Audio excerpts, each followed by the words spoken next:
और बात करते हैं भारत और पाकिस्तान की, जहां अब भारत के एक कदम से पाकिस्तान के प्यासा मरने की नौबत आ सकती है। तो क्या बहुत जल्द पाकिस्तान बूंद बूंद का मोहताज होगा? दरअसल भारत ने पाकिस्तान को औपचारिक नोटिस जो इंडस वाटर ट्रीटी उसके तहत भेजा, तो उसमें कुछ समीक्षा होनी चाहिए इस जल संधि में। इस नोटिस में इस बात का जिक्र किया गया है। सूत्रों के मुताबिक 30 अगस्त को यह नोटिस भेजा गया। सिंधु जल समझौते के अनुच्छेद 12(3) के तहत नोटिस भेजा गया है। तो सिंधु जल समझौते की समीक्षा के लिए ये नोटिस है और परिस्थितियों में काफी बदलाव आ गया है, इसलिए समीक्षा इसकी होनी चाहिए। नोटिस में पाकिस्तान की तरफ से जारी आतंकी गतिविधियों का जिक्र शामिल किया गया और यह भी कहा गया कि पहले जैसे हालात अब रहे नहीं है, इसलिए जरूरत है इस पूरी की पूरी इंडस वाटर ट्रीटी यानी सिंधु जल समझौते में बदलाव की समीक्षा की जरूरत आ गई है।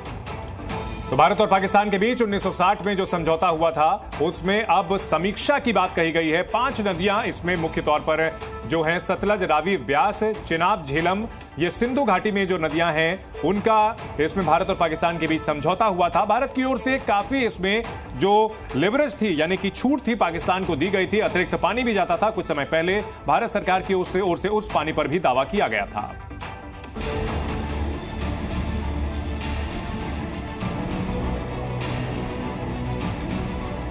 भारत ने पाकिस्तान को सिंधु जल संधि की समीक्षा के लिए एक औपचारिक नोटिस भेजा है। भारत ने 30 अगस्त को सिंधु जल समझौते के अनुच्छेद 12(3) के तहत ये नोटिस भेजा है। अनुच्छेद 12(3) संधि की समीक्षा के लिए दोनों सरकार के बीच बातचीत की बात कहता है। भारत ने इस नोटिस में साफ तौर पर पाकिस्तान को कह दिया है कि परिस्थितियों में काफी ज्यादा बदलाव हो चुका है और इसीलिए अब फिर से इस समझौते की समीक्षा की जरूरत है। दरअसल आजादी के बाद भारत और पाकिस्तान के बीच कश्मीर और बाकी विवादों की तरह पानी को लेकर भी विवाद था। ये विवाद मुख्य तौर पर सिंधु नदी घाटी में बहने वाली 6 नदियों के पानी को लेकर था। इस विवाद को निपटाने के लिए दोनों देशों के बीच में कई दौर की बैठकें हुई और आखिरकार 19 सितंबर 1960 को सिंधु जल समझौता हुआ। भारत के तत्कालीन प्रधानमंत्री पंडित जवाहरलाल नेहरू और पाकिस्तान के राष्ट्रपति मोहम्मद अयूब खान ने समझौते पर हस्ताक्षर किए। इसे इंडस वाटर ट्रीटी यानी सिंधु जल समझौता कहा जाता है। समझौते के तहत सिंधु नदी घाटी की नदियों को पूर्वी और पश्चिम नदियों में बांटा गया।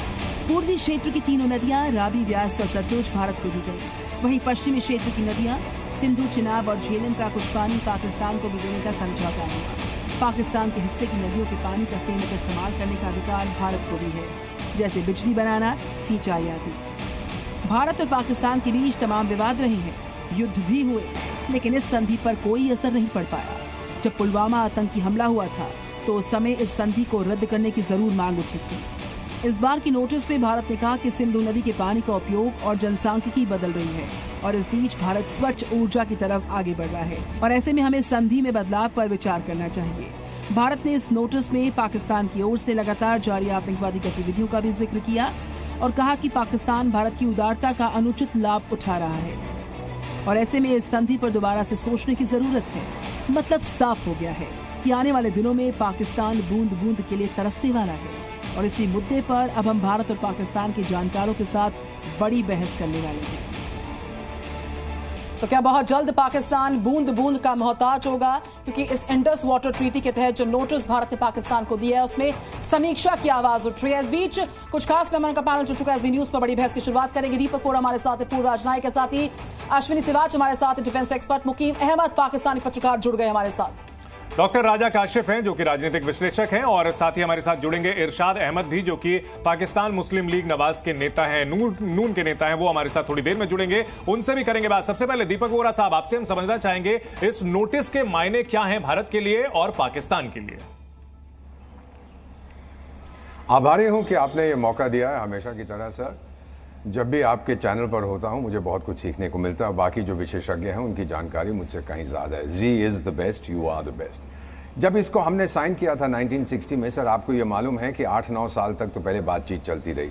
उस समय हम लोग नए हमें आज़ादी मिली थी तो हम लोगों के पास वो तजुर्बा नहीं था। वर्ल्ड बैंक कूद पड़ा उनकी मध्यस्थता से ये ट्रीटी साइन हुई। लेकिन इसके 2 जो चीज़ें थी अब हमें समझ आने लगी हैं। हमने पाकिस्तान को, आतंकिस्तान को पूरी तरह से वीटो दे दिया था कि हम कितना पानी यूज़ कर सकते हैं अपनी नदियों पे। वो हमें समझ आया क्योंकि जो जम्मू और कश्मीर में सलाल हाइड्रो इलेक्ट्रिक प्रोजेक्ट था 8 साल उसको हमने डिले किया, क्योंकि कभी ये ठीक है। ऑब्जेक्शन लगाते थे, कभी वो ऑब्जेक्शन लगाते थे। उसकी डॉक्टर राजा काशिफ, पॉलिटिकल एनालिस्ट है। राजा काशिफ साहब, हम ये माने अगर समीक्षा होती है, अगर इस इंडस वाटर ट्रीटी में बदलाव होते हैं, तो आप बूंद बूंद के पानी को पाकिस्तान अब मोहताज हो जाएगा, क्योंकि जो मौजूदा हालात है उसमें कभी जरूरत नहीं पड़ी। पुलवामा अटैक में हालात हुए थे कि इसको कैंसिल कर दो, लेकिन अब आवाज उठ रही है कि बदलाव जरूरी है, समीक्षा जरूरी है इस पूरी ट्रीटी की। राजा काशिफ, बूंद बूंद जो पानी है, बुनियादी बात यह है कि ये तो चाइना से भी फिर आ रहा है ना, तिब्बत से, फिर उसको भी शामिल करना चाहिए। और आपको याद हो तो चाइना तो 62 में भी आ गया था आपके पास, तो नेहरू जी की तो तबीयत खराब हो गई और 64 में वो दुनिया से ही चले गए गम लेके कि चाइना की फौज जरा सी, उन्होंने तो आपको सिर्फ झलक दिखाई। तो आप बूंद बूंद क्या खौफ खौफ में मुब्तला थे, डर डर के जिंदा इंडिया रहता है चाइना के साथ, तो फिर तो चाइना भी फरीक है ना, वर्ल्ड बैंक आ गया था। सर काशिफ साहब, हमें पता नहीं था कि पाकिस्तान जो है चाइना का उपनिवेश बन चुका है, यानी कॉलोनी बन चुकी है। अच्छा, हमें भी नहीं पता था कि इंडिया जो है कभी किसी की गोद में बैठा होता है, कभी रशिया का मोहब्बतें समेटता है, फिर जाके अमेरिका की गोद में बैठ जाता है, चाइना उसको अपनी गोद में बिठा। अच्छा, आपके इमरान खान साहब जो है वो तो भारत की तारीफ के पुल बांधा करते थे सर, विदेश नीति की तारीफ किया करते थे, मतलब झूठ बोल रहे थे इमरान खान साहब हमारे इंडिपेंडेंट जो फॉरेन पॉलिसी की तारीफ कर रहे थे वो झूठ बोल रहे थे। ठीक है, अश्विनी सिवाज साहब जवाब दीजिए। देखो, सच्चाई बात है, पाकिस्तान को समझना चाहिए कि 1960 में जब ये ट्रीटी साइन की थी तो हमने बहुत बड़ा दिल दिखाया था। ये सच्चाई है कि जो ईस्टर्न नदियां हैं, जो कि सतलुज, रवि और ब्यास, उसका जो पानी है हम 100% इस्तेमाल कर सकते हैं, मगर उसके बावजूद भी हम बहुत ज्यादा पानी पाकिस्तान के लिए छोड़ रहे थे।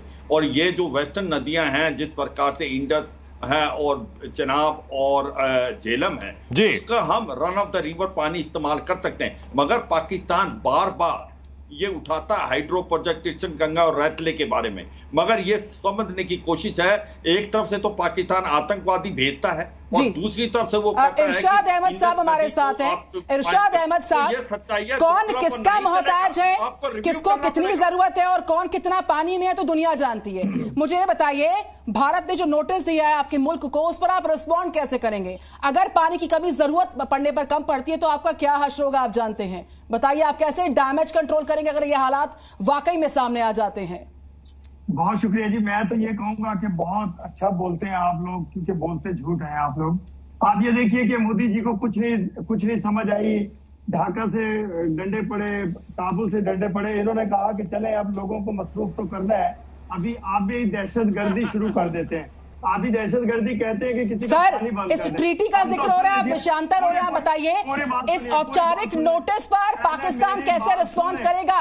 वन लाइनर आंसर है आपके पास? पहले बात सुन ले, या यहाँ पर भी आप कंगाल हो? आप दूसरे को सुना करें। सर, आप जवाब ही नहीं दे रहे हो। हम करबला से लेके आज तक दुश्मनों की और यहूदियों के बूंद बूंद को तरसाने की कोशिश की, लेकिन हम फिर भी जिंदा हैं। मुस्लिम मरने के लिए नहीं आया।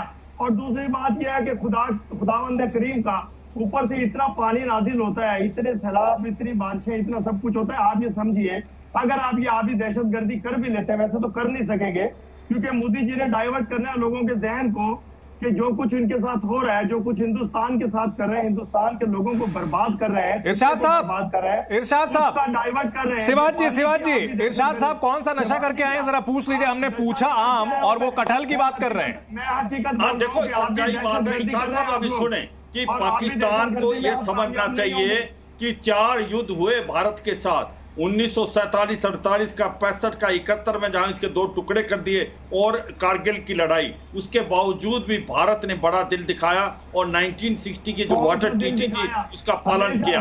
ये समझा आपको, ये समझना चाहिए कि अगर आपने नोटिस दिया है इसका जवाब दें। और आपको ये इरशाद साहब, आपको कितनी देर तक आप आतंकवाद और पानी के बारे में बात करेंगे? ये जो हमने किशन गंगा नदी और रातले का जो वाटर प्रोजेक्ट है, उसके ऊपर आप बात उठाते हो। और चीख उसके बाद करके कहते हैं क्या किया है, तो हमारे बंगाली भाई चीख करके कहते हैं देखिए नीलम नदी का मुंह मोड़ के आपने आपकी नानी अम्मा के बाप ने ये समझानी चाहिए आपको कि ये चलेगा नहीं, टेररिज्म और पानी का नहीं चलेगा। भारत इसको रिव्यू करना चाहता है, आप इसका नोटिस का जवाब दें, आप रिव्यू करें, क्योंकि भेंट क्या होगा दो देशों के बारे में ये ट्रीटी हुई है, तो इसका रिव्यू करें। तो सच्चाई ये बात है कि शाह साहब अपने कमाल में झांक के देखें, आपको इसको रिव्यू करना पड़ेगा, क्योंकि हमने बहुत बड़ा दिल दिखाया है और हम पानी देते रहे आपको, मगर अब वो समय आ गया है कि भारत को जरूरत है पानी की, भारत को क्लीन एनर्जी बनानी है, भारत को अपना ये दिखाना है। मुकीम अहमद साहब, जब राजा काशिफ से सवाल पूछा गया तो वो चीन के पीछे जाके छिप गए, जब इरशाद साहब से पूछा गया तो वो जो है ओट में छिप गए बांग्लादेश की। आप कम से कम पत्रकार हैं, ये बताएं कि ये जो नोटिस है इससे पाकिस्तान को कहीं ना कहीं दिक्कत हो सकती है, क्योंकि 80% पानी 80% पानी का इस्तेमाल जो है इन नदियों का पाकिस्तान करता है। देखिए ये एक टेक्निकल मसला है, ये इस तरह चीख पुकार से हल नहीं होता जी। अब मेरी बात सुनिएगा, मैं टेक्निकल पॉइंट्स पर बात जी बिल्कुल। देखिए ये एक एग्रीमेंट जो है एक वचन की तरह होता है, और मेरा ख्याल है हिंदू धर्म में भी वचन का बड़ा एक मयार होता है, एक उसका प्रोटोकॉल होता है, उसको सम्मान दिया जाता है। हम ये जब एग्रीमेंट हुआ था उस वक्त भी अलेक्सी कोसिगिन रूस के प्राइम मिनिस्टर इसमें इन्वॉल्व थे, वर्ल्ड बैंक इन्वॉल्व था, 5 और दीगर मुमालिक इसकी गुफ्तगू में मददगार थे जी। तब जाकर 19 सितंबर 1960 को ये एग्रीमेंट तय पाया था। ठीक है। अब दरिश ये है कि अब आप उससे पीछे हटना चाहते हैं, आपने नहीं, रिव्यू की बात की जा रही है मुकीम अहमद साहब, रिव्यू की बात की जा रही है, रिव्यू की। पीछे हटना और रिव्यू करना दो अलग अलग चीजें हैं ना। रिव्यू आप जिस चीज का कर रहे हैं वो ये था कि 3 जो दरिया आपको दिए गए थे और 3 हमें दिए गए थे, उसमें से आपको लिमिटेड यूज अलाउ किया गया था। आपने 2 हाइड्रो पावर प्रोजेक्ट लगाए, एक 350 मेगावाट का है और दूसरा 850 मेगावाट का रैटल में है। अरे मुकीम साहब, सवाल ये है, यहां पर सवाल मैं दीपक जी को चर्चा में लाना चाहूंगा। दीपक जी, जब पानी दिया ही जा रहा है तो फिर आखिरकार बार बार पाकिस्तान की ओर से अड़ंगा क्यों दिया जा रहा था, जबकि भारत ने बड़ा दिल दिखाया था? मेरी बात मुकम्मल नहीं, मुकीम साहब आपने बिल्कुल सही कहा है कुछ। ठीक है, आपके पास आऊंगा मुकीम साहब वापस। दीपक जी को इसमें बीच में एक रिएक्शन उनका लेते हैं। सर मैं इतना ही बताना चाहता हूं कि इंटरपर्सनल रिलेशंस में और इंटरस्टेट रिलेशंस में ईर्ष्या एक बहुत बड़ी चीज होती है। आतंकिस्तान ने देखा है भारत कितना आगे निकल गया, हम वहीं के वहीं फंसे हैं। एक वीटो हम खत्म कर देंगे जो इनके पास है, इंडस वाटर ट्रीटी। और दूसरा सर, एक पाकिस्तानी रिपोर्ट कहती है अगले साल पानी नहीं रहेगा पाकिस्तान में, 2025 पीने का पानी नहीं होगा। अब ये खुद फैसला करें, इन्होंने पीना है या जीना है। सर मुझे लगता है ना पीना है, ना जीना है और ना जीने देना है, लेकिन ये सारी कोशिशें विफल साबित हो रही हैं। हमारे साथ जो कि पाकिस्तान से वरिष्ठ पत्रकार, उन्होंने कहा कि जो पूरी की पूरी ट्रीटी होती दरअसल वचनबद्धता को दर्शाती है और पाकिस्तान को वचनों से खासा परहेज है, इसका इतिहास साक्षी है। मुझे बताइए सिवात सर, आने वाले समय में अगर कुछ बदलाव हो भी जाते हैं तो चूंकि भारत जो है इस पूरी ट्रीटी के तहत सिर्फ 20% पानी का उपयोग कर रहा है, उपभोग कर पा रहा है, क्या बदलाव वो हो सकता है अगर समीक्षा हो पाती है और पाकिस्तान इस नोटिस पर रिस्पॉन्ड करता है? सिवात सर, सच्चाई ये बात है निधि कि जब हमने नोटिस दिया है, इस जो ट्रीटी हुई थी 1960 में, इसका रिव्यू होगा, दोनों देशों के बारे में बातचीत होगी। ये सच्चाई है कि जो आपने बहुत बार बार बताया कि ये जो ट्रीटी है आज की तारीख में इसकी अहमियत इसलिए खत्म हो गई है कि ये जितना भी 6 नदियां हैं, 3 भारत को दी गई हैं, 3 पाकिस्तान को, उसका ज्यादातर पानी पाकिस्तान इस्तेमाल हो रहा है। और इसमें हमने कहीं ना कहीं देखा है कि अब बदलाव की जरूरत है, समय बीत चुका है, सिचुएशन बहुत बदल गई है, इन्वायरमेंट एक बहुत बड़ा इशू है, उसके बाद जो डेमोग्राफिक पॉपुलेशन सेटल डाउन हुई है वो भी एक बड़ा इशू है, और तीसरा एक टेररिज्म एक बड़ा इशू है। तो हमने तो नोटिस दिया है, बातचीत करके रिव्यू होना चाहिए।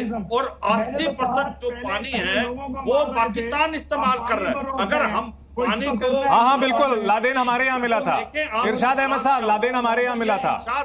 एबटाबाद जो है वो भारत का हिस्सा है। हाँ, लादेन जो है भारत में मिला था सर। अफगानिस्तान जो है वो तालिबान जो है वो हमें पीट रहा है ना। ठीक है, दहशतगर्दी बंद बहुत बहुत शुक्रिया अदा करना चाहेंगे हमारे सभी मेहमानों का इस बड़ी बहस पर जुड़ने के लिए। तो भारत सरकार की ओर से नोटिस दिया गया और ऐसे में आने वाले दिनों में इस बात की पूरी संभावना है कि पाकिस्तान के लिए मुश्किलें बढ़ सकती हैं। तो क्या प्यासा मर जाएगा पाकिस्तान? क्या बूंद बूंद को तरसेगा पाकिस्तान? और इस नोटिस पर पाकिस्तान कैसे रिस्पॉन्ड करता है, इस पर नजर रहेगी हमारी। जी न्यूज़।